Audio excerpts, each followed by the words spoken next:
Hey, everybody. Hope you're doing well. Today is October 2nd, and that would mean that it is Sting's birthday. I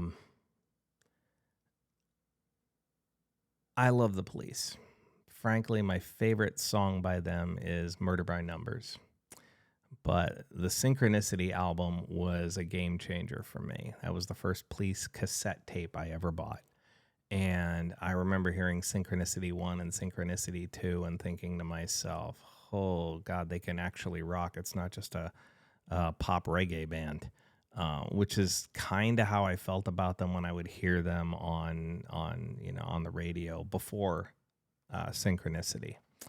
And then I heard Every Breath You Take probably first off of that record. And I remember Sting's upright bass tone just being this thumping kind of walking bass line. And I was always very intrigued by Andy Summers' chording. Stuart Copeland was a very unique drummer, is a very unique drummer in the sense that he's got this different influence in his upbringing, playing sort of more odd time signatures or rhythmic patterns compared to what traditional Western drumming would have taught him. And that has everything to do with his upbringing. But yeah, Murder by Numbers, love that song. I can't express to you how interesting that song is to me. Not for necessarily its content. I mean, I actually love its lyrics. I love how it actually inspired a movie called Copycat that starred Sigourney Weaver and Holly Hunter, and I think, if I remember, Harry Connick Jr. was in there too. And so they actually used a lot of the musical or the lyrical content as inspiration for the plot of the movie. And I think it's very interesting in that respect. With that said, though, to celebrate his birthday, I want to listen to Sting playing a Police classic. And so we're going to listen to Message in a Bottle, but we're going to listen to a in-studio version of him playing live acoustic. So I've had to shrink the box to hopefully avoid any kind of copyright issue. But we're going to say happy birthday to Sting, and here is an acoustic version of Message in a Bottle.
Message in a bottle.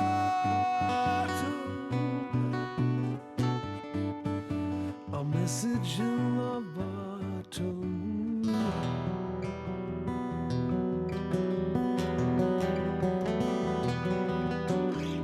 Walked out this morning, I don't believe what I saw.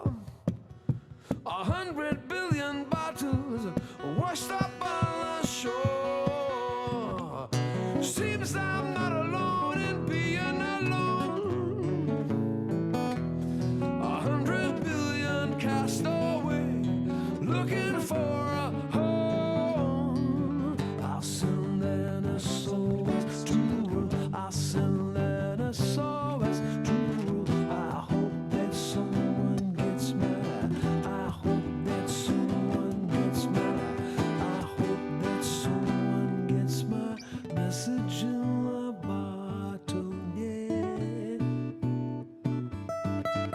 A message in the bottle. A message in a bottle.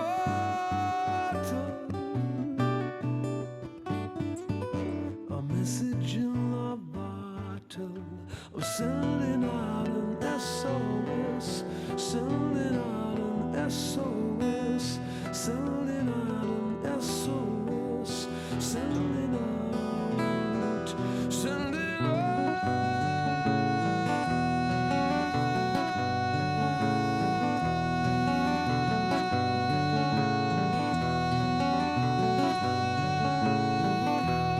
Sending out an SOS.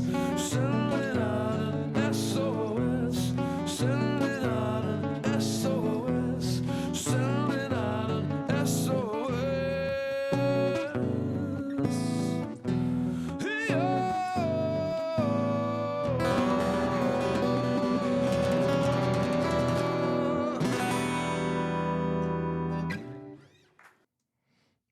Wow, that's a very, very beautiful version of the song.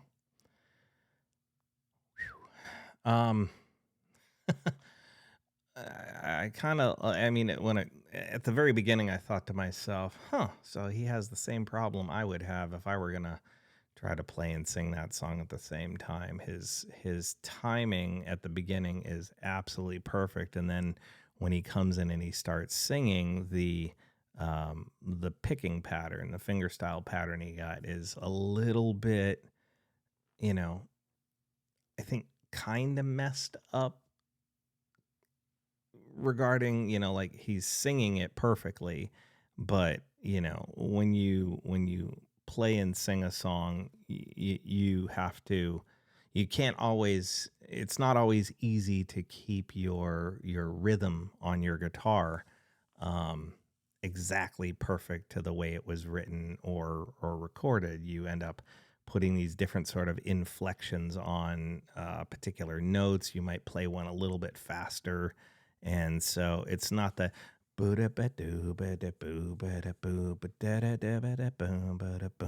it's if you listen to it, if we go back here to the beginning, you can hear it's just when he comes in, the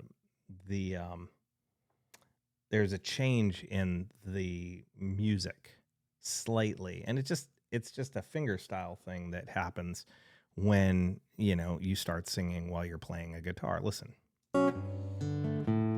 that's perfect, exactly how it should be. And then when he starts singing, it kind of gets a little muddled. Just a castaway, an island lost at sea. Another lonely day with no one here but me. It almost sounds like he speeds up the tempo, but he's not really speeding up the tempo. He's just, again, due to the nature of singing and playing at the same time, it's sort of a hiccup that happens when some of us try to play and sing at the same time. Now, I've heard other recordings of him do this song, and he's playing it fantastic. I don't know. I mean, it could have been young. He was younger. I think the first time I heard him do it without the police, where he was just singing and playing it, he was playing a Stratocaster, And obviously now he's playing what looks to be a Martin 0045 or 42 or something like that. Again, it's just honestly, it's encouraging. It's encouraging to hear, one of the great rock vocalists and musicians of all time, Sting, not being infallible. And I'm not actually criticizing him. I'm saying that it's actually a positive thing. It's a lesson learned in the sense that as long as the tempo stays the same, as long as the feel stays the same, even if you slightly augment the way the rhythm is played to suit how you're singing it, the song comes across very well. That's basically what I'm getting at here. Anyway, I found it interesting. Hope this comes through and doesn't get blocked with any kind of copyright strike, because this is, I think, it reads like it's a studio performance, probably done in France or something like that, but I am not 100% sure on this. Anyway, with that said, hope you enjoyed this. Happy birthday to Sting. Y'all, please feel free to leave a comment in the comment section should you want to, and we can talk about it further. Just know that I appreciate you, and I wish you well. Take care.